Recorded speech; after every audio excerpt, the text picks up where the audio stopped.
You might be wondering, how did Karina, the multi-talented leader of Aespa, become such a monumental global figure? How did this seemingly mysterious secret move in Mexico turn into a billion-dollar strategy, reshaping the future of K-pop and international brand investments? You see, in 2025 there was a turning point, a shocking one that almost no one expected. A move that could have either catapulted Aespa to unprecedented heights or crushed SM Entertainment's global strategy entirely. It was a risk. A massive one, orchestrated by SM, involving millions, carefully calculated risks, and an entire brand vision for the future. And yet, amidst all of this, one small but critical aspect nearly led the whole thing to failure. Karina's role in it was nothing short of extraordinary, but was it enough to save SM's billion-dollar vision? Let's break down what really happened, how this secret move changed everything. But here's the twist, what you think you know may not be the full story. Stay with me because the truth is more fascinating than anything you could imagine. Picture this, it's 2025 and Aespa is on the cusp of something big. K-pop world is shifting fast. Global markets are hungry for the next big thing, and Aespa is positioned perfectly to dominate. SM Entertainment, the powerhouse behind the group, is betting heavily on their success. The stakes? Over $1 billion. But here's the catch. This strategy nearly backfired in a way that could have altered the future of Aespa and SM Entertainment itself. Now, why Mexico, you ask? It might seem like just another stop on Aespa's worldwide tour. But in reality, Mexico became the testing ground for a much bigger play. SM's big bet wasn't just about selling concert tickets or merchandise. It was about leveraging Mexico's booming entertainment scene and tapping into a massive, untapped market. The move was part of SM's larger global strategy to position Aespa as more than just a K-pop group. They were shaping them into a global brand, a cultural icon that transcends borders. The Mexican market was a launchpad, but could it handle the pressure? Let's set the stage. Karina, with her unrivaled stage presence and magnetic personality, was tasked with leading Aespa's assault on Latin America.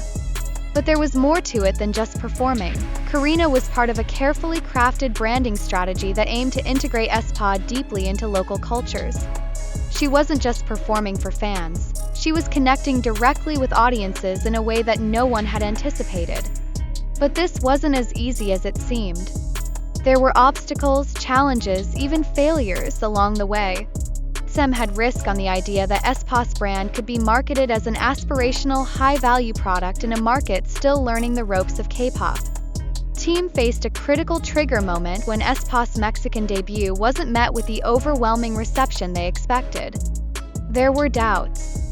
Conversations about failure. Could Aespa really break through in this market? This is where the business insights layer really starts to show.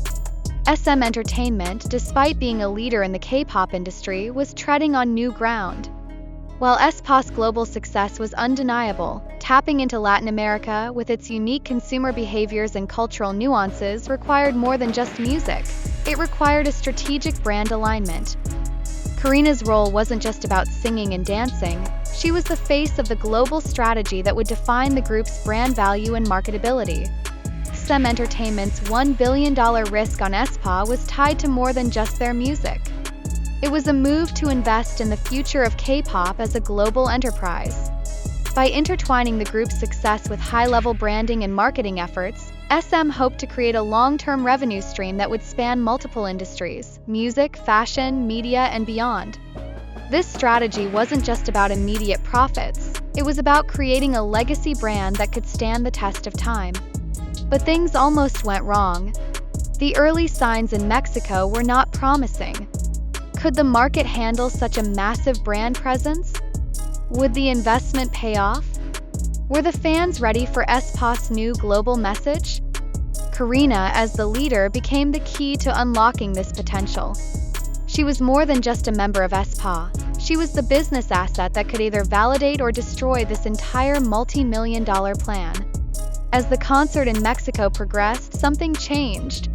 Karina's unforgettable stage presence, her ability to engage with fans, her magnetic energy was the turning point. Fans who had been on the fence about the group suddenly found themselves obsessed with Aespa's message, with Karina's unique style, and with the world that SM had been carefully constructing. The strategy worked. What was once a near failure became a stunning success. Not only did the concert sell out, but it also marked the start of a larger cultural shift. Aespa was no longer just a K-pop group. They had become a global force, a symbol of the future of entertainment.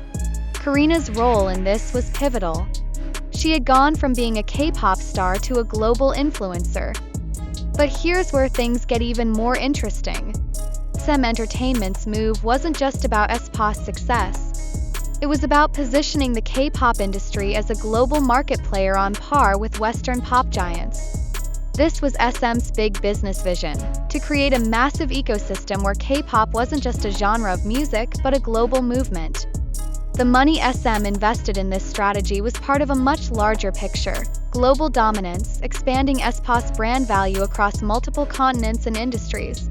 It wasn't just about the music anymore, it was about creating legacy brand opportunities for the future. The lessons here are simple yet profound. Brand value isn't built overnight. It takes strategic planning, investment, and above all, the right talent to execute. Karina's journey isn't just a K-pop success story, it's a lesson in entrepreneurship. Her ability to rise to the occasion, adapt, and push boundaries mirrors the way brands today need to think about personal branding and market expansion. Now, what's the take-home message for you? The world of business and entertainment is changing. Branding and marketing are more important than ever before. Just like Karina and Aespa, your own brand can break through global barriers if you understand the power of global strategy and the value of authentic engagement with your audience. But it takes time, investment, and a willingness to adapt. As we dive deeper into this, remember that success isn't achieved overnight. It's the result of continuous effort, innovation, and the ability to evolve with the market. Karina's journey is a perfect example of how personal branding and strategic marketing can elevate not just an artist's career but an entire entertainment brand. Whether you're in the entertainment industry, business, or any other field, the principles remain the same. Understand your audience, create a brand that resonates with them, and most importantly, stay authentic in your messaging. If you can combine these elements with a global strategy, your brand can grow beyond borders, just like Aespa did in Mexico. In today's fast-paced world, those who are willing to take calculated risks and adapt to changing markets are the ones who will thrive. If you're ready to embrace this mindset and apply it to your own journey, there's no limit to what you can achieve. So, what's your next move? How will you take your brand to the next level? The stage is yours. Go ahead and make your mark. Before we close, if you're as fascinated by this journey as I am, make sure to hit that subscribe button and like this video. What's your take on SM's strategy?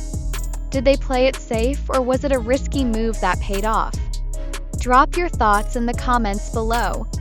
Remember, in the world of business, just like in music, success isn't given.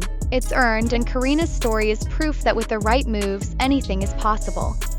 Thank you for watching, and I'll see you in the next video.